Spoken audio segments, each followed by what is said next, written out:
यहीं से होता है।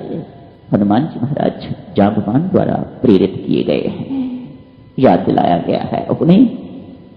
बड़ा विकराल, बड़ा विशाल, विराट स्वरूप हनुमान जी धारण करते हैं।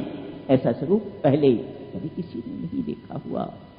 इतना विराट स्वरूप हनुमान जी महाराज धारण करते हैं।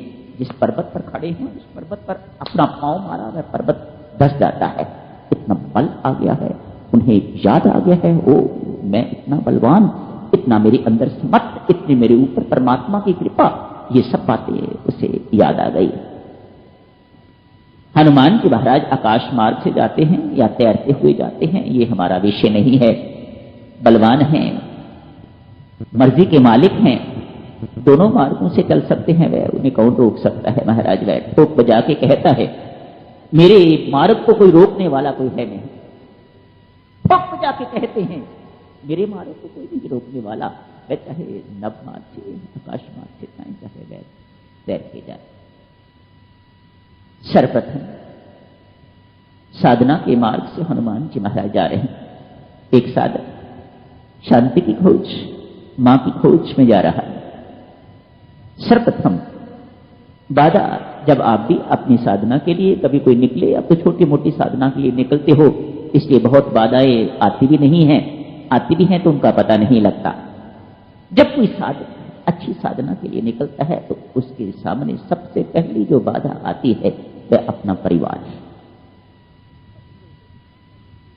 पत्नी रोकेगी साधना के लिए, मां बाप रोकेंगे साधना के लिए, आगे सागे संबंधी रोकेंगे।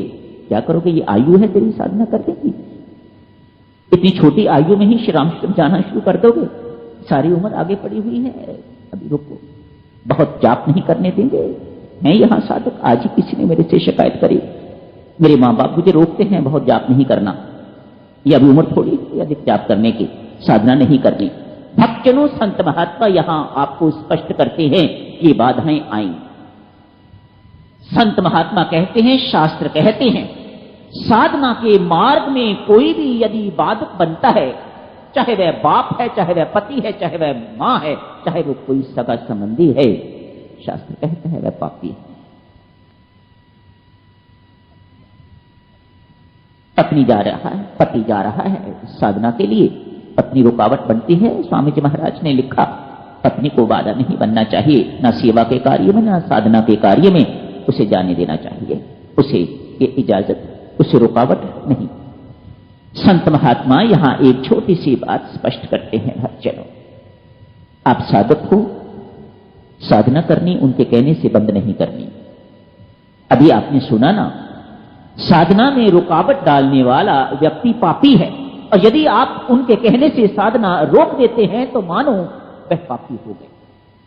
और यदि आप उनका कहना ना मान के श्री राम शरण जाना जारी रखते हैं, अपनी साधना का क्रम जो है वह जारी रखते हैं, तो वह पाप उन्हें नहीं लगेगा। हाँ, थोड़ी घर में अशांति जरूर हो जाएगी, थोड़ी किटपिट जरूर हो जाएगी, लेकिन उन्हें पाप तो नहीं लगेगा।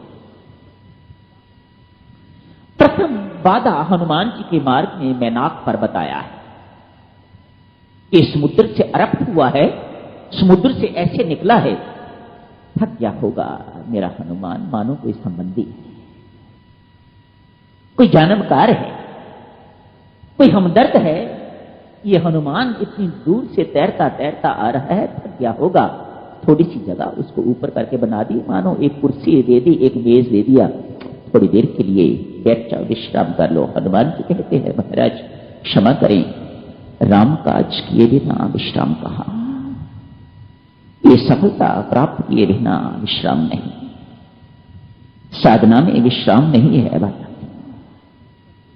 इसलिए उनके स्नेह का तिरस्कार न करके ऐसे हाथ लगाते हैं, छूते हैं और आगे चल पड़ते हैं। हनुमान जी कहते हैं, महाराज आपका बहुत बहुत धन्यवाद, आपने मेरे लिए इतना सोचा है, आप मेरे स्नेही हैं, परम स्नेही हैं, सुहृद हैं आप, मैं आपको प्रणाम करता हूं महाराज, पर मुझे राम काज किए बिना विश्राम नहीं मिलेगा, मुझे वह काम पूरा करना है, मुझे जाने की इजाजत दीजिएगा।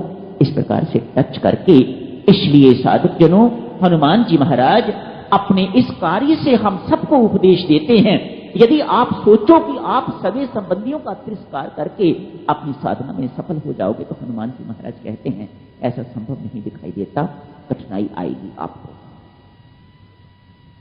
सगे संबंधियों को, अपने मां बाप को, अपने भाई बहन को, पत्नी पति को समझाना है, उन्हें रास्ते पर लाना है। उनका तिरस्कार नहीं करोगे, ये आपको तिरस्कार जो है साधना में चैन नहीं लेने देगा। इसलिए इनका तिरस्कार नहीं करना। विश्राम नहीं चाहिए। मानो संतों महात्माओं को, देवी देवताओं को ये पक्का हो गया, हनुमान जी महाराज में शारीरिक बल पर्याप्त है, ये जिस काम के लिए जा रहा है वह करके आएगा। सारी की सारी प्रभु का काम है, सारी की सारी दैवी शक्तियां भी साथ में हनुमान जी महाराज के साथ। वे साथ हनुमान जी महाराज अकेले नहीं, और दैवी शक्तियां बिल्कुल बड़े क्लोजली उनको वॉच कर रही हैं, उनकी हर चीज को। हनुमान में शारीरिक बल पर्याप्त है, बहुत अच्छे। बुद्धि बल भी चाहिए। क्या बुद्धि भी इसकी ठीक है या नहीं? आगे जाकर थोड़ी देर जाते ही एक राक्षसी प्रकट होती है, सुरसा। सुरसा को आध्यात्मिक दृष्टि से कीर्ति कहा जाता है। जब इंसान किसी भी सत्कर्म करने के लिए निकलता है तो कीर्ति, प्रशंसा उसका पीछा पीछा करना शुरू कर देती है, आगे पीछे घूमने शुरू कर देती है, यशमान मिलना शुरू हो जाता है, वह होनी शुरू हो जाती है। 2-3 दिन आप कहीं जूतने पर खड़े हो, बहुत अच्छा है, देखो छोटी उम्र है, कितनी लगन लग गई है इसको। ये बातें आम सुनने को मिलती हैं, प्रशंसा सुनने को मिलती है, यशमान आगे आता है। इसी को सुरसा कहा जाता है, कीर्ति कहा जाता है। क्या स्वभाव है इसका? यही ना